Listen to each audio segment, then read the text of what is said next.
Símabikarinn. Taktu þátt í handboltaveislunni. Nýbökuð brauð á morgnana, léttir réttir í hádeginu, kökur með kaffinu og fjölbreytt veisluþjónusta. Bakarameistarinn. Hrafnhildur, þetta alltaf gaman? Þetta alveg ótrúlega skemmtilegt. Og virkilega gaman að vinna þetta í svona spennandi leik. Svo áttum við líka náttúrulega bara eftir að vinna þær í bikarúrslitum í höllinni. Við slóðum alltaf út í 8. lagi fyrra. Þannig að við áttum eftir að vinna þær dúknum í bikarúrslitum. Þannig að ótrúlega ljúft og sérstaklega í svona spennandi leik.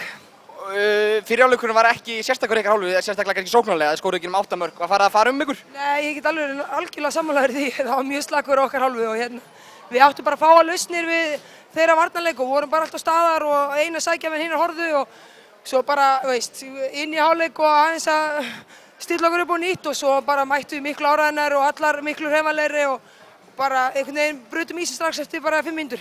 Var þetta ræðin hjá Stebba í hálfleik, var hann góð?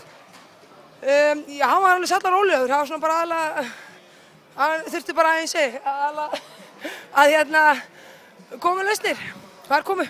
Og ætlið að fagna sér andfram á kvöld og þessi sunnudagur? Herru, getur þú hringt í skólastjóra fyrir mig og sagt ég mæti fyrst klukkan 11? Frí í vinnuna á morgun? Herru, nei, ég mætir í vinnuna, spurning hvort ég var að mæta eitthvað seinna, ég veit það ekki, en það ber að fagna titlum og ég hef yfirleitt verið mjög góð í því og ég er að spá að breyta því ekkert. Takk fyrir og til hamingju.